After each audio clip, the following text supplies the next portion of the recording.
Hey YouTube, Joeboy here. So, you know what it is, I'm feeling in the matchup spirit. And in the 3+ years on YouTube, I think you'd be surprised to hear, I have never made this video and most of the parts of this video. So what we're going to tackle today is the Straw Hat Pirates versus the Blackbeard Pirates. Who fights who, and what are my reasons? Just as a forewarning guys, this is a topic that has been covered extensively by the community, by many individuals within the community. This is in a way, it's a mega theory because it combines many different theories because we're speculating each of the various matchups, reasons for it, storylines for it, so just keep that in mind.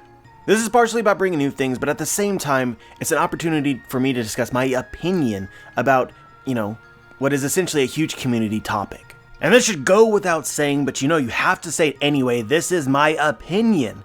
And you're welcome to disagree. In fact, I encourage you to disagree. This list is going to contain some matchups that I would consider to be plot twists. And what that essentially means is these are moments in time where the majority of people are probably going to disagree with me because it isn't what is most straightforward. So yeah, let me know where you agree with me. Let me know where you disagree with me and share your own matchups in the comment section below. This topic is just fun, man. And I also think that it's important to say this. I think that the fight against the Blackbeard Pirates is the ultimate pirate fight in all of One Piece. I think Kaido is defeated amid chaos. Many different factions, and the strats receive a lot of help. Simultaneously, I believe Big Mom does not end up with the antagonistic Yonko arc everybody, thinks or thought that she would get. And then, of course, Shanks and his crew are defeated by Blackbeard. These are sort of my assumptions, which creates a special place within the story for the fight against Blackbeard. There's no help, there's no luck, there's no perfect matchup. It's just the greatest pirate crews that exist in the world at the time fighting each other. Their members, 1 versus 1. And the winner of this fight becomes king of the pirates shortly afterwards. So without further ado, let's match them up. I don't think that there's much disagreement here. Usopp versus Van Auger, the snipers of each respective crew. This will be a trend within this list. But the Straw Hats and the Blackbeard Pirates are foils of each other. The Blackbeard Pirates are essentially dark versions of their Straw Hat counterparts.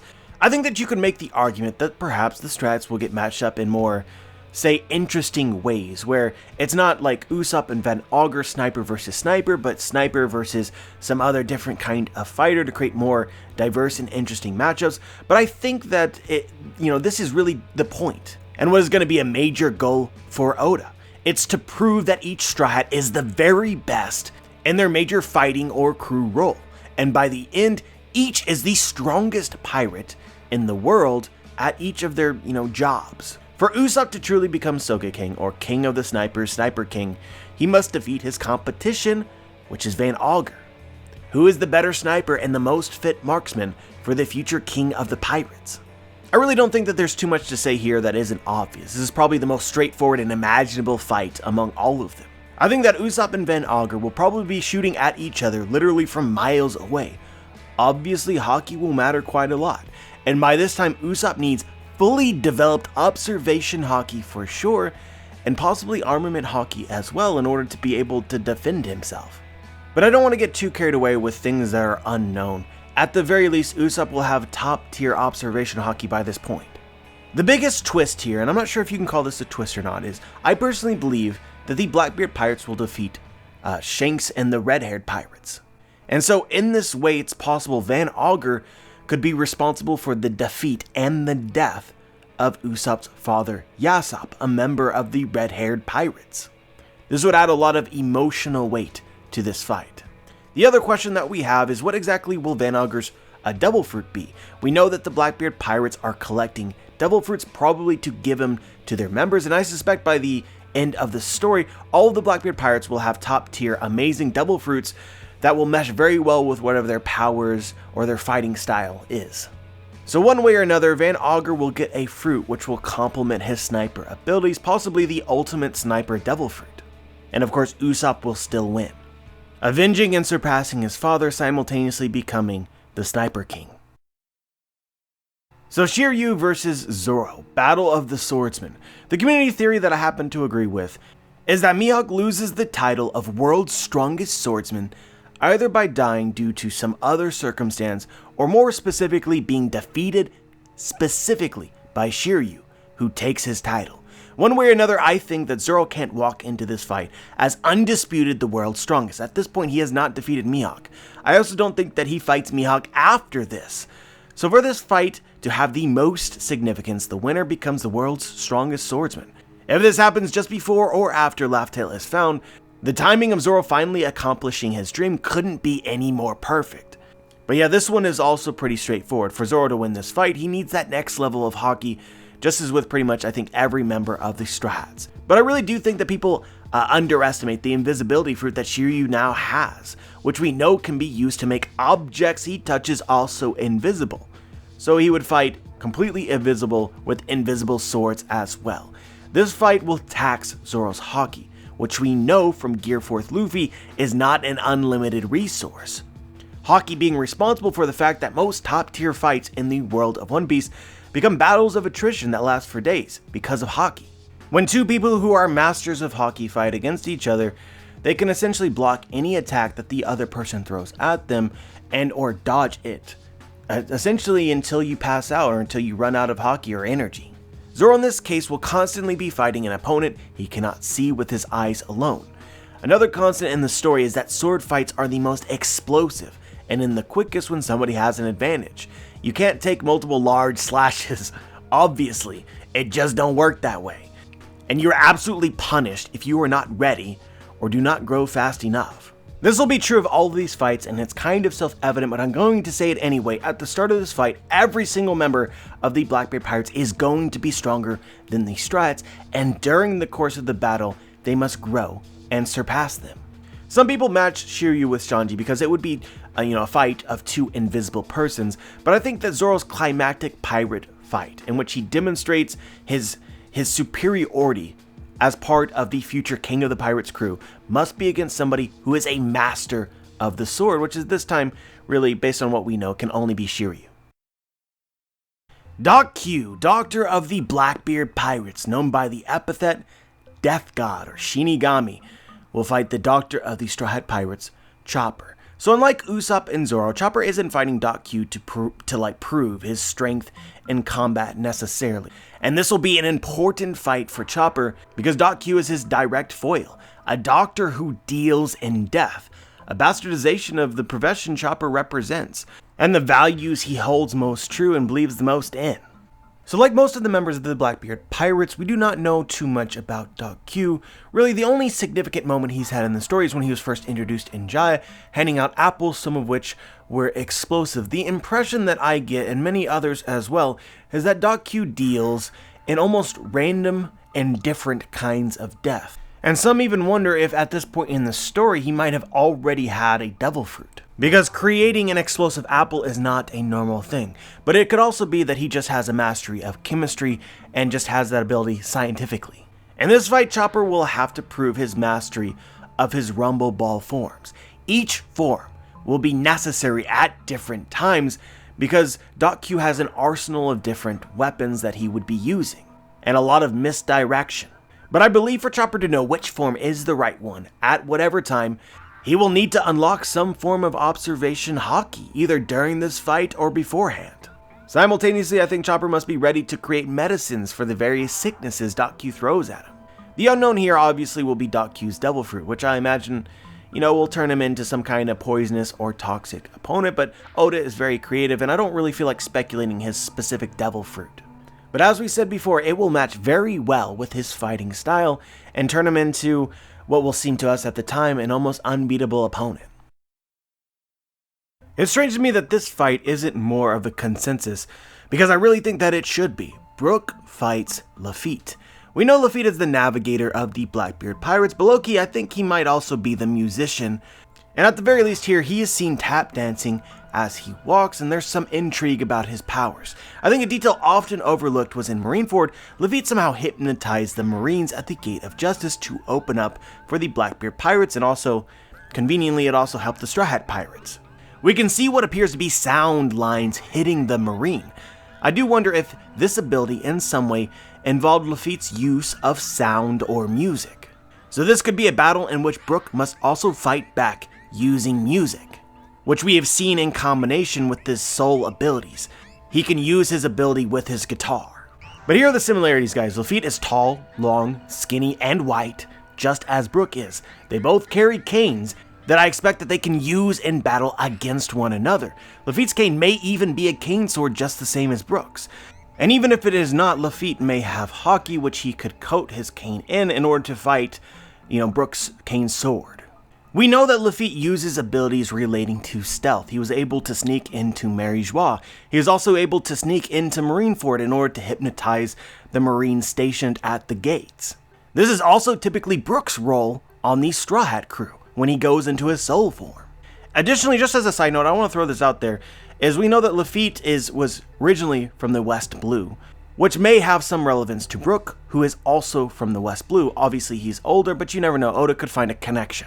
But the big theory here is that Oda has already hinted at Lafitte's Devil Fruit. We have seen him with large white wings before, as the Blackbeard pirates invaded Impel Down. These wings are not permanent, all but confirming that this is a product, probably, of Lafitte's Devil Fruit. So obviously here there's many ideas. I've seen simple ideas such as a pigeon fruit or an owl fruit. But a more interesting one is Lafitte half transformed with just his wings looks a lot like an angel. So a theory that I like is that Lafitte ate a mythical zone fruit, the human model angel, thus making this fight something similar to heaven versus the underworld, or heaven versus hell. It's kind of perfect. An alternately great idea is that Lafitte has consumed the mythical zone siren fruit. Sirens from Greek mythology had wings and lured nearby sailors with their enchanting music and singing voices to shipwreck on the rocky coast of their island. This is also perfect for a matchup with Brook and cements the musical connection. I do know that a lot of people match Sanji up with Lafitte because they think that Lafitte uses his feet or kicks to fight. We also see him tap dancing, so that part makes sense. Sanji also often plays a stealth-type role in the Straw Hat crew, and I can only imagine this increasing now that he has the power to turn invisible. And there's also some intrigue as to whether or not Lafitte is an Okama or, a cross-dresser. I think it's a solid second choice, but in my opinion, not quite as perfect as the matchup with Brook. Especially since I think that Sanji does have an alternative matchup, which makes sense, and I'm not too sure about who else could possibly match up with Brook. Catarina Devon's most logical matchup, and I also think that this is probably a community consensus, I think is Nami. But a lot of the stuff that I'm about to say has already been speculated by Alpha Too Late, but is essentially the basis for the best argument why Nami versus Catarina Devon makes a lot of sense. Catarina Devon, known by her epithet, the Crescent Moon Hunter, is called, and even looks like, a witch, perhaps similar to and destined to fight the witch of the Straw Hat crew, Nami. It's even stated in supplemental material that she is called by this name because she kills beautiful women to collect their heads. It makes you wonder whether Devon is motivated to kill beautiful women because she herself is no beauty. And so then a matchup against Nami or Robin would obviously make sense, but Nami even better than Robin because Nami is a show-off who openly flaunts and prizes her beauty more so than Robin. And I think that this fight would bring a lot of bloodlust from Devon. Some potential intrigue here, pure speculation, is what if Devon was responsible for the attack on Nami's village when she was a baby? We know Catarina Devon did something that forced the world government to imprison her and erase her existence, probably many somethings. And obviously we know that she kills beautiful women and collects their heads. I do think that it's kind of obvious here that Nami being the way that she looks, her mom is probably pretty hot as well, maybe even was at her time a world-renowned beauty, somebody that Catarina Devon targeted. I do think that Oda will use the level 6 prisoners' history in some important way in the story, specifically when they fight the Straw Hats. Their history will in some way add to the fights. This fight actually has the potential to be the most interesting and bizarre fight in all of One Piece, which obviously would be an accomplishment. Catarina's Devil Fruit, the Kitsune or the 9-tailed fox fruit, allows her to change her appearance, as we saw fooling Moria into thinking that Absalom was still alive, taking on Absalom's appearance. But I think that this fruit can do more than that. It is not just the same as Bon Clay's Devil Fruit. It allows Devon to create massive illusions, both on herself and all around her. So this would be Nami's ultimate fight in One Piece, illusion versus illusion. A little bit of history mixed in with there as well. Right on point with all of the previous matchups. Personally, guys, I think that we are all going to be blown away with what Nami is capable of come story's end. So here we have our first major potential plot twist. Who does San Juan Wolf face? I don't think that a lot of people consider this, but the Thousand Sunny is an actual member of the Straw Hat crew, or at least Oda considers that to be the case. Oda said in an interview around 2003 that a Straw Hat would die, and the Straw Hat he was referring to clearly was the Going Merry, who died shortly afterwards. The Going Merry was in fact a Straw Hat. This may become even more clear as the Thousand Sunny awakens and gains life, just the same as we know the Going Merry did. We know that Klabautermans, or spirits of the ship, exist and become sort of the acting hands of the vessel to interact with the world around them. I understand completely that a lot of people are going to consider this craziness, but the Going Merry actually fixed herself during the Skypiea arc, and during Enies Lobby, she sailed to rescue the Straw Hats. We are absolutely going to see the Thousand Sunny have a similar feat at some point in the story, 100%. This, I think, is a power that clearly strengthens over time as the ship is sailed on adventures with the crew and is just generally loved. We also see the Thousand Sunny sometimes react to what is happening in the story, with a concerned or fearful expression on the figurehead itself. So it does have some kind of life. So guys, what you need to know is San Juan Wolf is known as the Great Battleship.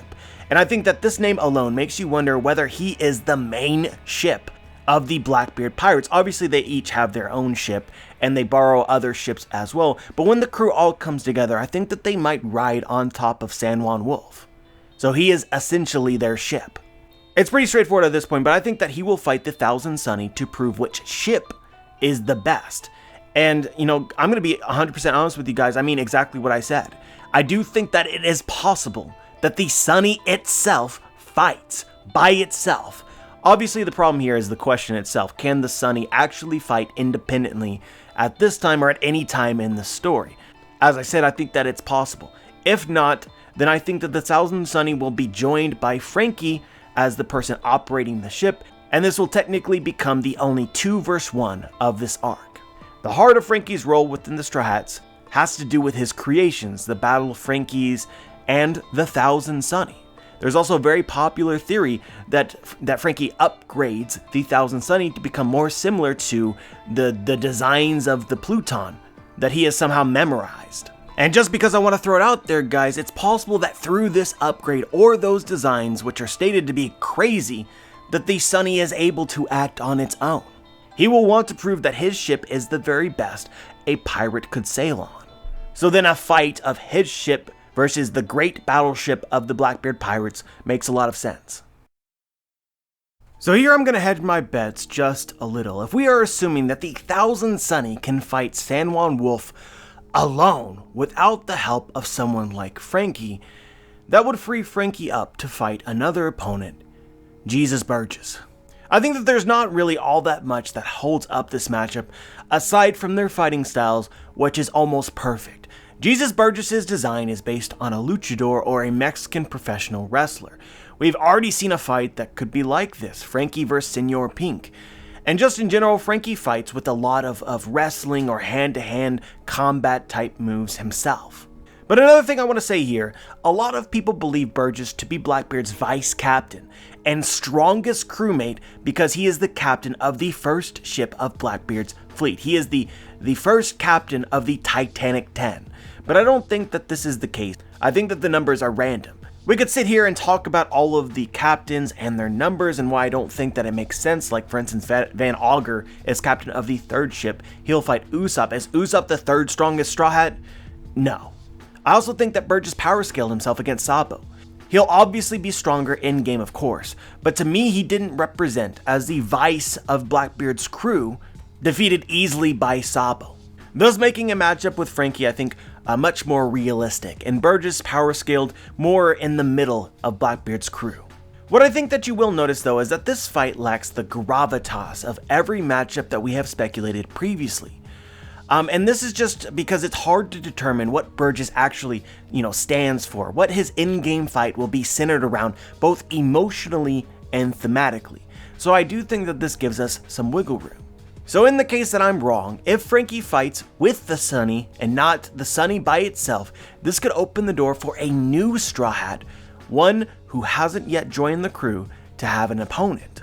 Of course, I have it in my mind that this could be Carrot. I'm not saying it's gonna be Carrot, guys. I'm not even 100% like on board with Carrot for Nakama. I think that it is a strong possibility she could also join the fleet, but I just want to keep this open because Carrot to me is definitely a candidate. And Carrot is also a hand-to-hand fighter who I think could match well with Burgess.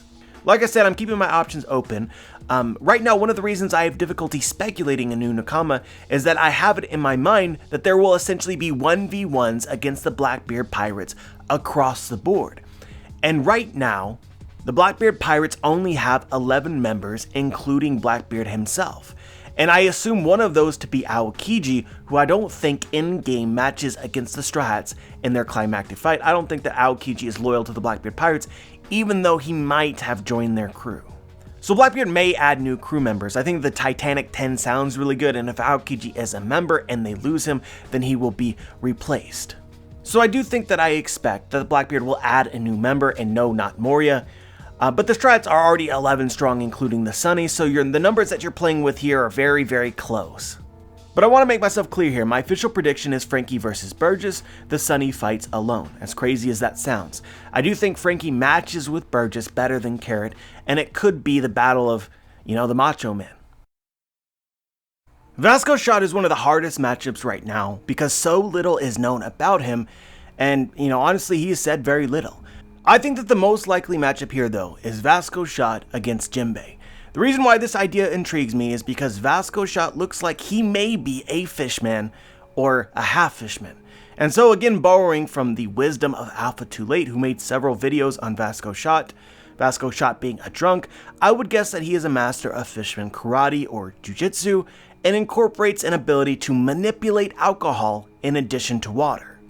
We see he carries a large gourd of sake with him at all times. With the abilities of fishman karate, this could be really interesting and unique. As you guys will know, alcohol is flammable, which could create a fire-related fishman karate techniques. Again, as I learned from Alpha Too Late, Vasco Shot may in fact be named in part from Vasco da Gama, who was an explorer famous for his brutality, and what was later called the Pilgrim Ship Incident. He captured, looted, and burned alive 400 Muslims on a ship who were on a pilgrimage to Mecca. At the very least, I expect Vasco Shot will have done something similar to this, leading to his imprisonment in level 6 of Impel Down, and the history of his brutality erased from history. And honestly, the only thing that Vasco Shot has really said in the story that gives you an impression of who he is that when the Blackbeard Pirates arrived in Marineford, Vasco Shot immediately asked Blackbeard for permission to kill anybody or everybody, regardless of how strong they are. So I do think that Vasco Shot might be one of the more brutal members of Blackbeard's crew, who loves killing the innocent and the weak. And I just want to point this out, Vasco da Gama, who burned 400 pilgrims alive, Vasco Shot, who may use fishman karate to create fire. That would fit.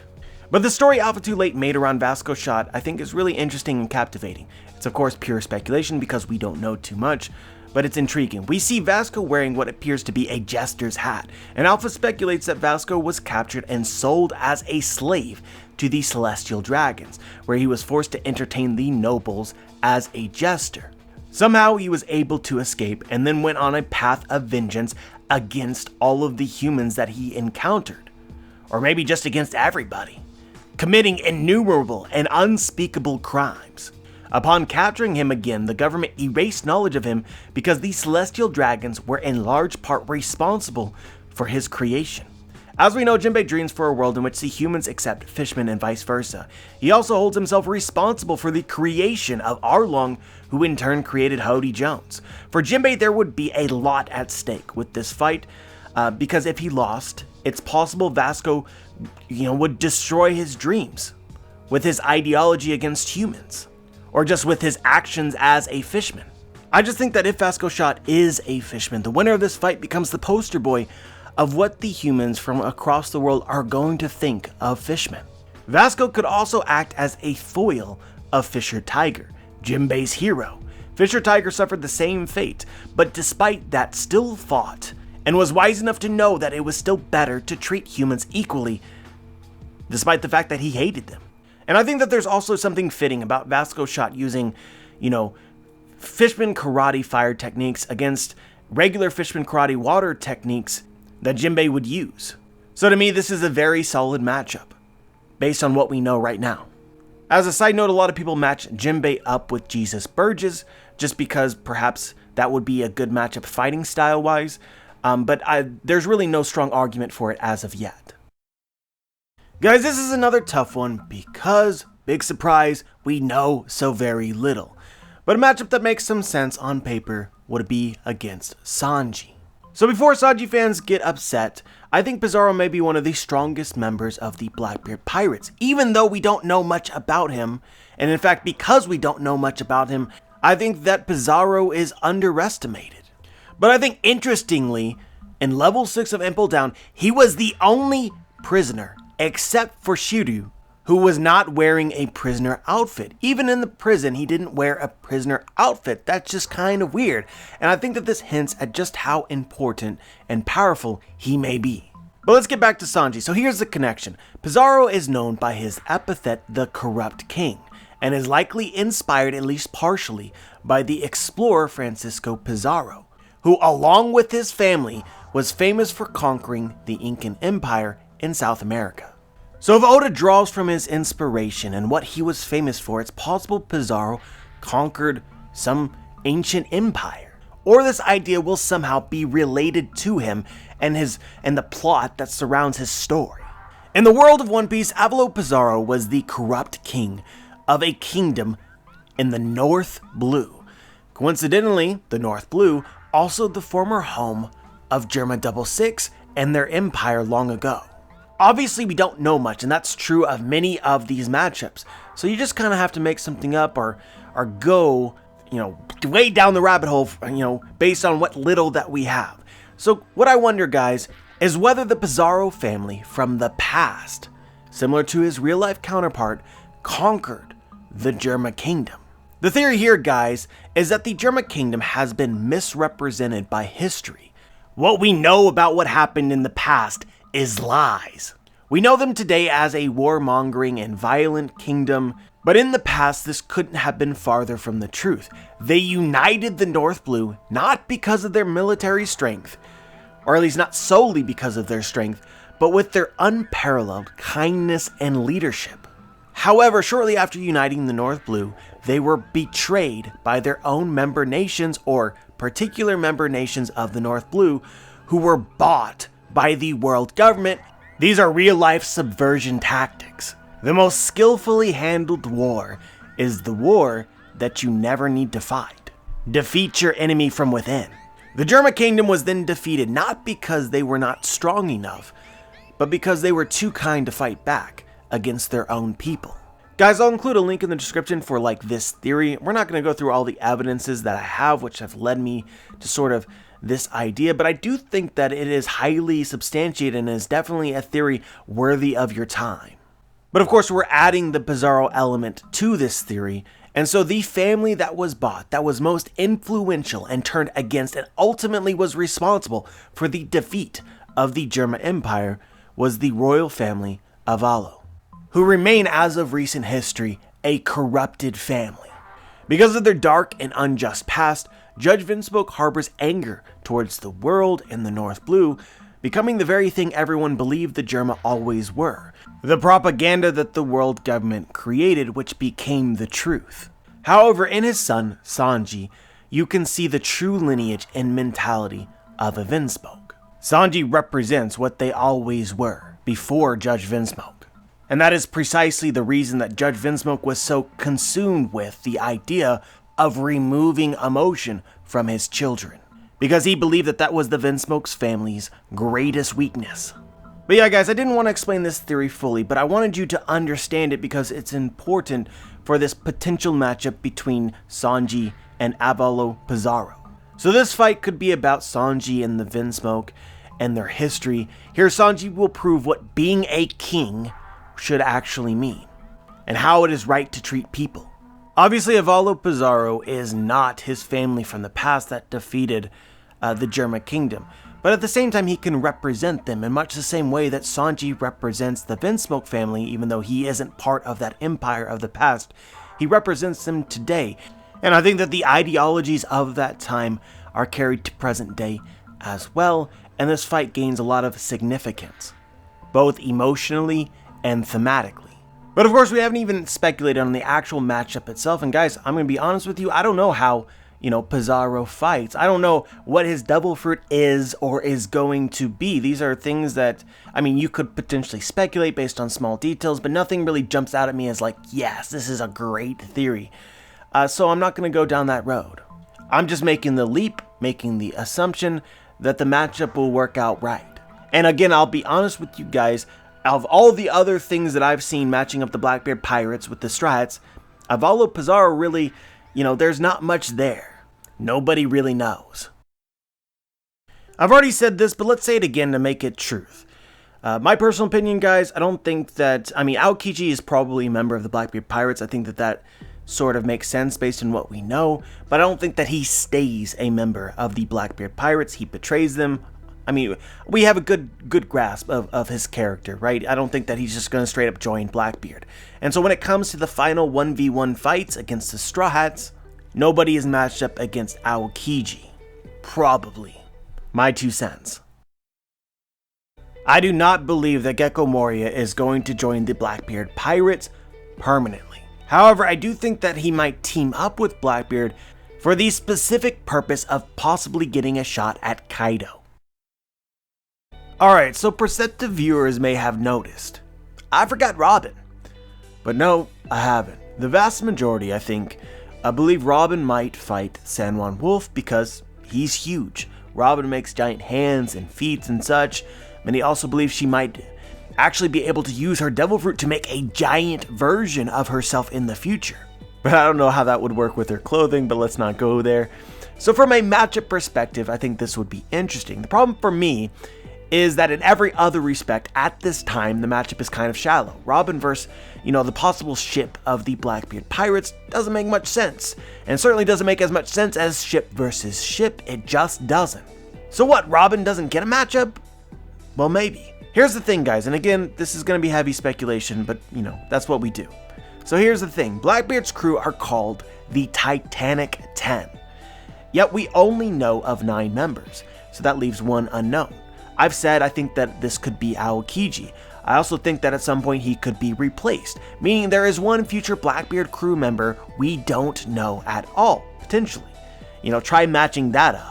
But as I said earlier, I'm leaving this spot open for a possible future Straw Hat crew member. This is just some inner built flexibility that I have with the matchups. My thoughts about Robin are different. I think that Blackbeard may actually capture her just before the big fight with the Straw Hats. Nakamamushi says this in Zo, keep Robin safe. There are many poneglyph seekers out there who will want to take her. To which Robin says she's not worried, her friends will protect her if the need arises. Well, in my opinion, guys, it will arise, and they will protect her. Blackbeard, as of right now, has no way to read the poneglyphs, and he has no way to find Laugh-Tale. And yet, I'm sort of envisioning this as the Blackbeard Pirates, versus the Straw Hat Pirates, the last 2 remaining, crews to become the Pirate King, and you become Pirate King by defeating the other and finding Laugh-Tale, but he can't find Laugh-Tale, at least as far as we know. I think that he's very aware of this fact, so who does he know who could give him this ability? Robin. Here's the fact, guys. Blackbeard's crew has some serious stealth abilities. Lafitte is capable of getting where he wants, when he wants. Shiryu can become invisible. Catarina Devon can change her appearance, potentially even large-scale illusions. I think that the Blackbeard Pirates can actually steal Robin from, on the Straw Hat ship itself if they really wanted to. And I think that's what they will do. The Straw Hats will then give chase, and this will lead to their battle at Laugh-Tale. Honestly, guys, here, I don't want to get too specific because the more specific you are, the more likely that you are going to be wrong. One way or another, the Straw Hats will end up along with the Blackbeard Pirates at Laugh-Tale at the same time. But about the fight itself, shouldn't Robin fight? Unless a member of the Blackbeard Pirates intends to destroy history, I really don't think so. But, I don't really want to get into this, but honestly, this is probably the only reason ever I'd speculate Aokiji to join the Blackbeard Pirates. His intention all along is to, destroy this history, destroy even, the knowledge of the weapons themselves, and he's willing to join Blackbeard in order to accomplish that. But intends to, after sort of finding Lafitte, betraying Blackbeard.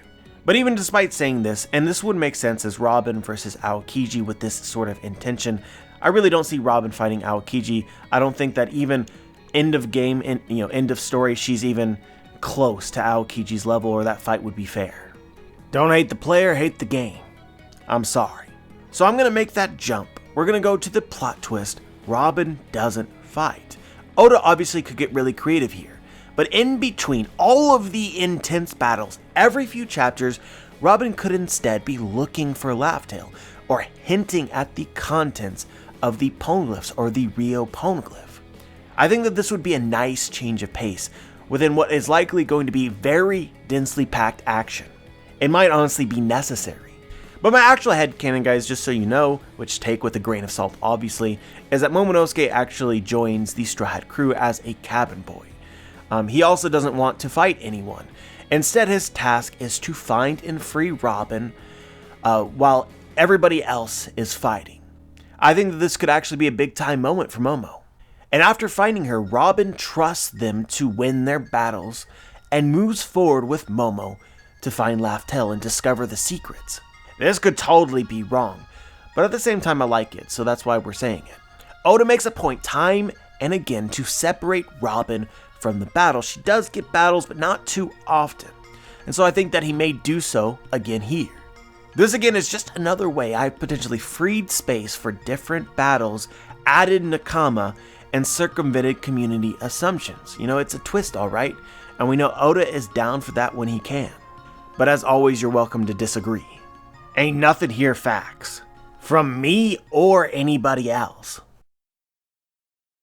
But anyway, guys, that is what I wanted to speculate today. Obviously, we didn't talk about Blackbeard versus Luffy, because that's pretty self-evident, and I think that, Blackbeard versus Luffy is an entire video on into itself, and we're already at 40 minutes. But yeah, guys, I'm curious as to what you guys think. Share your thoughts in the comments section below. If you like this video, feel free to subscribe. But as always, guys, have a wonderful day.